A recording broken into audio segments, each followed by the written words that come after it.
ভারত পহেলগাঁওয়ের বদলা নিতেই বিতর্কিত টুইট, রাইডুর উপর ক্ষোভে ফুঁসছে দেশবাসী। অপরদিকে ভারত পাকিস্তান সংঘাত নিয়ে মিডিয়ার সার্কাস, তীব্র ক্ষোভ সোনাক্ষীর, জানাবো আপনাদের। প্রথমে আসা যাক রাইডুর কাছে। ভারত পাকিস্তান উত্তেজনার মধ্যেই বিতর্কিত টুইট করে নেটিজেনদের রসে পড়েছেন ভারতের প্রাক্তন ক্রিকেটার আম্বাতি রাইডু। তিনি যা লিখেছেন তা অনেকের পছন্দ হয়নি। যখন গোটা দেশ পহেলগাঁও হামলার জবাবে ভারতের পাশে দাঁড়িয়েছেন, ঠিক তখনই রাইডুর একটি মন্তব্য তাকে বিতর্কের মুখে ফেলে দিয়েছে। অনেক ফ্যান অভিযোগ করছেন তিনি দেশবিরোধী। আসলে পাকিস্তান যখন ভারতের ওপর ড্রোন হামলা শুরু করে তখন রাইডু একটি টুইট করেন। তিনি লেখেন, চোখের বদলে চোখ এই পৃথিবীকে অন্ধ করে দেবে।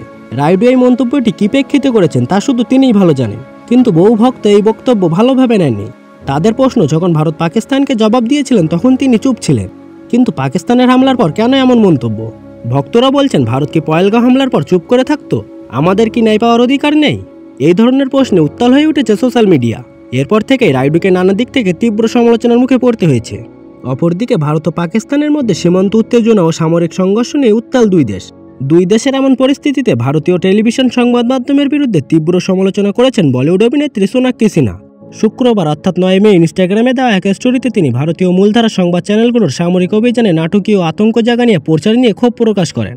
ভারতীয় নিউজ চ্যানেলগুলো একটা রসিকতায় পরিণত হয়েছে। শুরুতে উল্লেখ করে তাদের সংবাদ পরিবেশনা নিয়ে।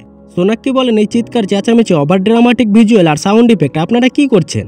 শুধু আপনাদের কাজটা করুন, ঘটনা যেভাবে ঘটেছে সেভাবেই রিপোর্ট করুন। এরপর অভিনেত্রী আরও লেখেন, যুদ্ধকে উত্তেজনাপূর্ণ করে তুলে ধরবেন না, আর মানুষকে আতঙ্কিত করবেন না যারা এমনিতেই উদ্বিগ্ন। দয়া করে সত্যিকারের কোনো নির্ভরযোগ্য সূত্র খুঁজে নিন আর সেটাই অনুসরণ করুন। সংবাদের নামে এই আবর্জনা দেখা বন্ধ করুন।